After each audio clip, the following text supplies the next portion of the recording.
اعوذ باللہ من الشیطان الرجیم، بسم اللہ الرحمن الرحیم۔ آپ کا چوتھا سبق، تختی نمبر 5، تنوین۔ تنوین کسے کہتے ہیں؟ تنوین غننے والے حرف کو تنوین کہتے ہیں، غننے والے حرف کو تنوین کہتے ہیں۔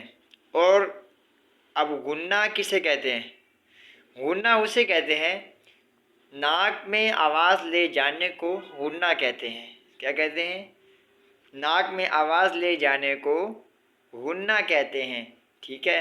جیسے یہ میم دو زبر من، غنہ تقریباً اتنا کھینچیں کہ 5 انگلیاں بند کر کر کھولتے جائیں۔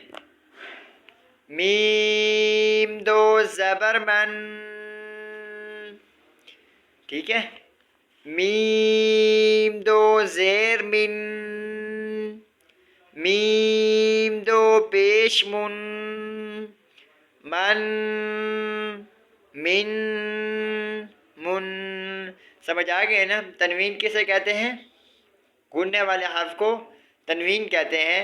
اور غنہ کسے کہتے ہیں؟ ناک میں آواز لے جانے کو غنہ کہتے ہیں۔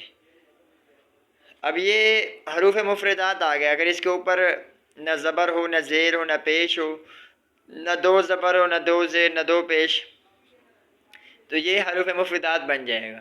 اگر اس کے اوپر زبر آ جائے یا زیر آ جائے یا پیش آ جائے، یا 2 زبر 2 زیر 2 پیش آ جائے، تو یہ کیا بن جائے گا؟ تنوین والا حرف۔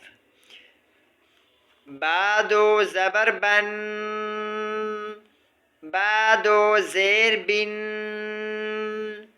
با دو پیش بن، بن بن بن۔ اسی طرح پہلی تختی کو الف الف الف الف تو نہیں پڑھتے، الف کی جگہ اگر 2 زبر 2 زیر 2 پیش آ جائیں تو وہ بھی حمزہ بن جاتا ہے، ٹھیک ہے؟ اسی طرح با، تا، سا، جیم، ہا، خا، ان سب کے اوپر آپ نے 2 زبر 2 زیر 2 پیش لگا کر یاد کرنا ہے۔ اسی طرح پوری تختی، ٹھیک ہے؟ تو انشاءاللہ اگلا سبق آپ کو کل ملے گا۔ تو امید ہے کہ آپ سب کو سمجھ آ گئی ہوگی۔ وآخر دعوانا ان الحمدللہ رب العالمین۔ چھوٹی سی ریکویسٹ ہے کہ آپ میری ویڈیوز کو پورا دیکھا کریں اور میرے چینل کو سبسکرائب کر دیا کریں۔ السلام علیکم ورحمۃ اللہ وبرکاتہ۔